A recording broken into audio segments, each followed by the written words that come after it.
What is up, everyone? Welcome back to the channel. Today we are checking out bracketology, and the basketball season, the college basketball season, is ending in like a week or two. So I've loved college basketball for a while. I know I haven't made too many videos on it, but I'm a big Carolina fan. I've been a Carolina fan pretty much since I was born. But I'm excited for this. Selection Sunday is on my birthday, March 17th. I'm sad I'm not going to be able to watch Selection Sunday because we're going to be at camp. But I will check this out and let's see what's happening here. I've been keeping an eye on college basketball. I do watch games pretty often, but I don't pay insanely close attention like I do to the NFL and somewhat the NBA. But and college football pretty much. But once it comes to March, close to March, I get really excited about college basketball. So expect some more videos about it coming up soon. But let's start off here with the bracket watch. Top overall seed UConn. I know they have been number one in the country for quite a while now. They are pretty dominant. They took down my Tar Heels by quite a bit. Honestly, I don't think it was as much as I thought it would be. We lost by like 8 or 9 or something.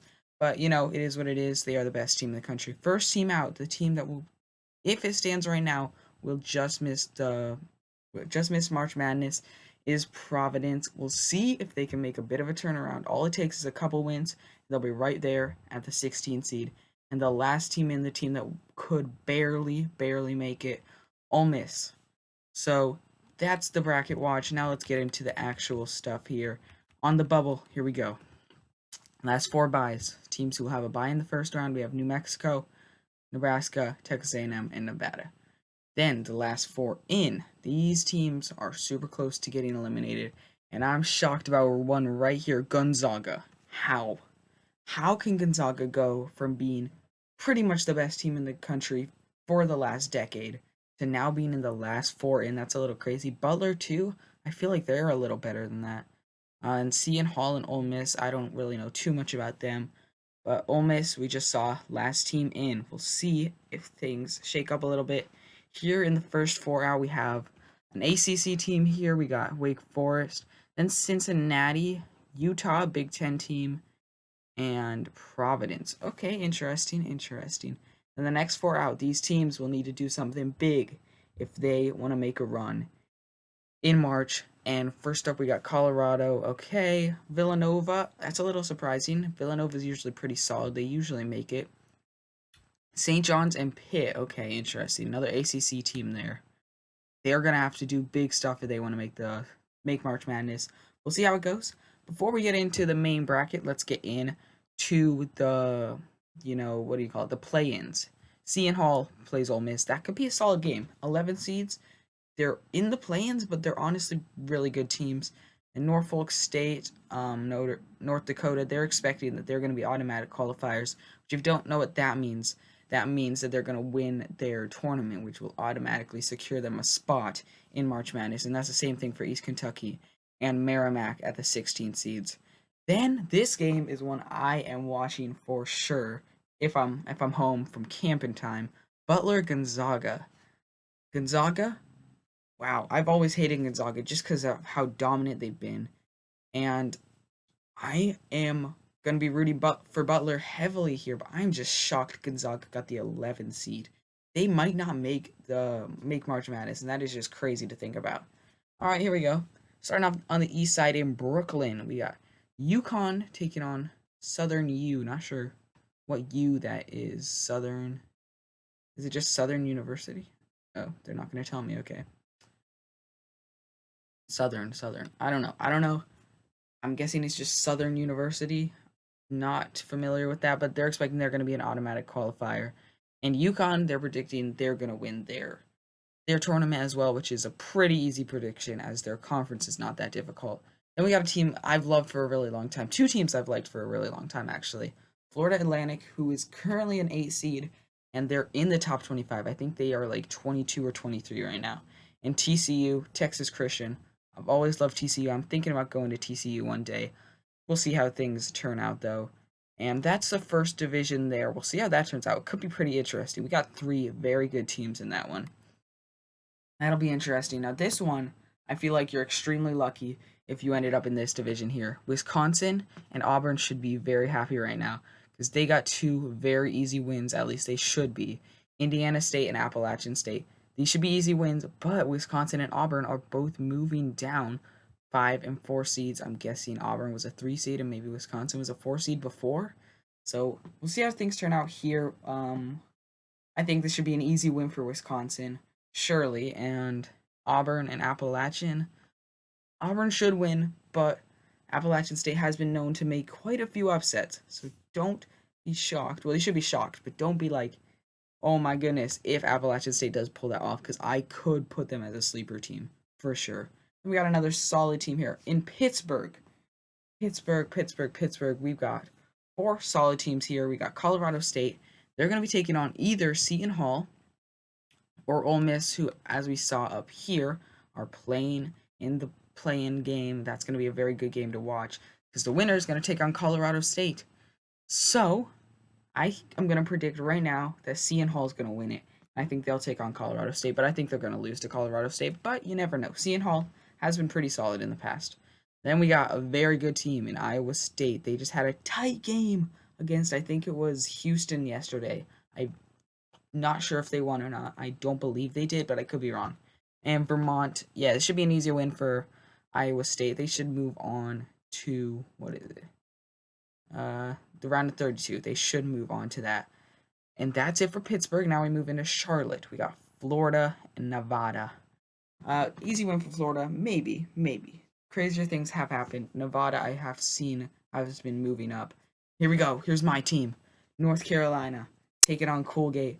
They have us as an automatic qualifier. I don't know. We haven't always done amazing in, what would you call it? We haven't done amazing in our conference tournaments too often.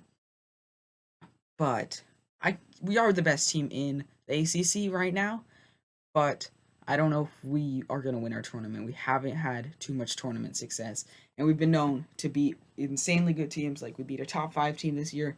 And then, like, the next week we lost to, like, some Virginia Tech State. And it's just ridiculous. But we moved down to a 2 seed. I'm not happy about that. We need to get back up to a 1 seed. But we'll see how things turn out. I think if we win our conference, we will turn back to a 1 seed for sure. Then we're in the West now with Salt Lake. Arizona versus either Norfolk State or North Dakota. I'm going to predict it's going to be Norfolk State. And Arizona should have an easy win, though. Oklahoma, Boise State. Boise State's on the up, and Oklahoma is moving down a little bit. But I do have Oklahoma winning this, I believe. I do like Boise State. My parents are from Boise. But I don't know. I'm going to pick Oklahoma. Next up, we got Spokane, Clemson, and Stanford. Clemson's been a shocking team for me this year. I didn't think they would do as well as they have been doing. They've been in and out of the top 25. I'm impressed with Clemson quite a bit. Should be an easy win over Stanford. Creighton and UC Irvine. Creighton, another of the teams who the last couple of years have been really, really good. Yeah, I like Creighton in that one. Now we move down to Pittsburgh. Pittsburgh here, and we got BYU versus Texas A&M. This could be a solid game. I know it's a 6v11, so they don't expect it to be super close. But honestly, I like Texas A&M. I might, when we make our brackets in a couple weeks, I might take Texas A&M over BYU. Now we have my sworn enemy, Duke. I hate Duke with everything inside of me, but they got a pretty easy game here, I'm not going to lie. They should beat Charleston pretty easily. Trust me, I played Duke, we played Duke, and they are a very good team. But I hate picking them, but I think we have to. We did beat them our first matchup. We played Duke in like a week, I think, and that's a very exciting game. One of our last games of the year. I'm excited for that one, but that will solidify our spot as the top team in the ACC because Duke has been challenging us for it quite a while now. And now we move into Omaha, and we got South Carolina and New Mexico to start off. Don't sleep on New Mexico here. They could take down the Gamecocks for sure. Then we got Kansas, Eastern Washington. It should be an easy win for Kansas. They are a top 3 team for sure. Now we start on this side, I think. Well, no, you know what? We'll start at the top here. Midwest, Purdue, one of the favorites to win it for sure. Them and UConn, I think, are my 2 favorites to win it. I might not pick them in the bracket, but I am hoping they do pull it off. All right, Purdue, they'll take on Eastern Kentucky or Merrimack. I would think it's going to be Eastern Kentucky, but they should win that easily. Texas. Texas. I got cut off there, but I'm back now. What I was going to say is Texas is a very good team. I think they might be top 10. If not, they're like 12 or something. So that's why I'm shocked that they got the 8 seed. I think they would get like a 4 or 5 seed here. But they gave them the 8, and Virginia's in the ACC, so I know quite a bit about them. And they're a good team. Don't sleep on them too much, but I do have Texas winning this one.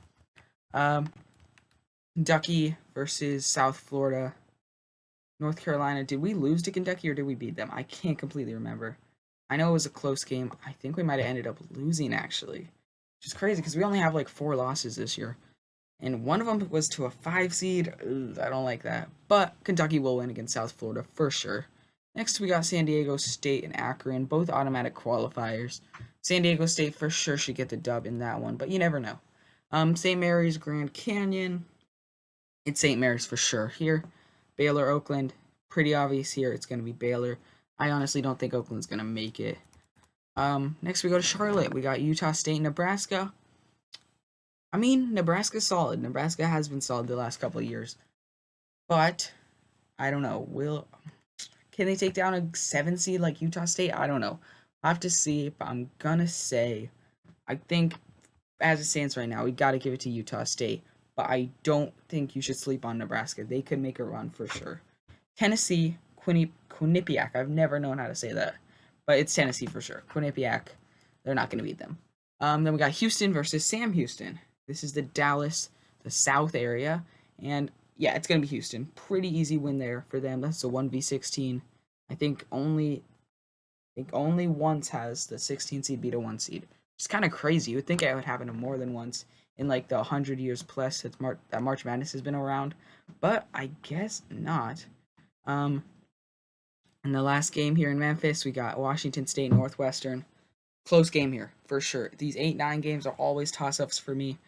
Washington State is on the uprise right now, so I would give it to them as it stands.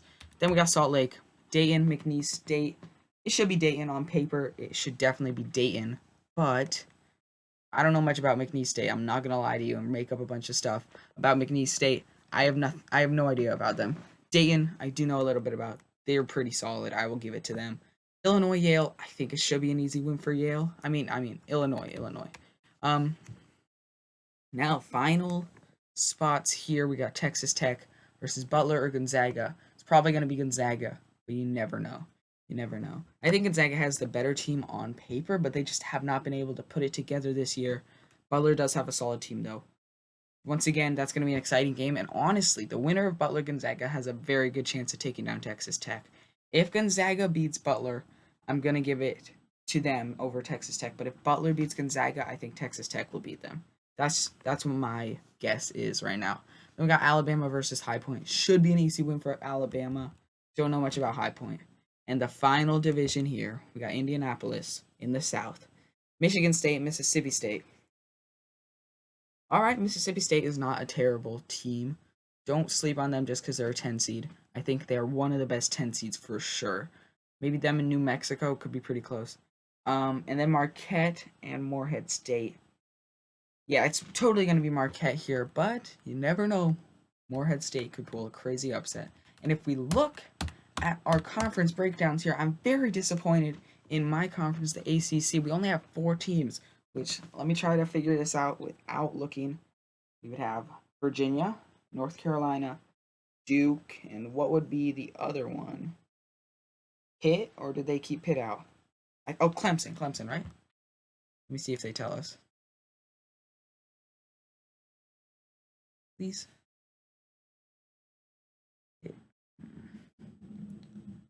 Not sure.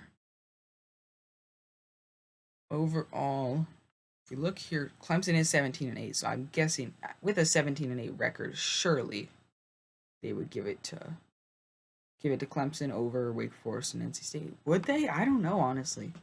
I need to figure this out right now. And yeah, Clemson. Oh, a 5 seed. Jeez, okay. That's shocking. It's a fifth highest seeding team in our conference, just the ACC. So that's shocking. Okay, but yeah, Big 12 and SEC has the most. No shock there. Big 10 did come in with 6, so not a bad year for them. And West Coast had 2. I'm guessing that's Gonzaga and Butler. Pac-12 had 2. Washington State and Utah. All right, interesting. So there you have it. Is there anything else on this website? No, there's not. So I hope you all enjoyed this. If you did, subscribe. Right now, we're so close to 200. If you're watching this right now, when I'm recording this, I don't know how much will be out when I upload this, but right now we're at 190 subscribers. We need 10 more. If you guys, everyone watching this subscribes, will be there by the time this video is uploaded. So subscribe right now. Every subscriber means the world to me. I will see you guys in the next one. Subscribe, like the video, check out some of my old videos as well, and I'll see you guys in the next one. Peace.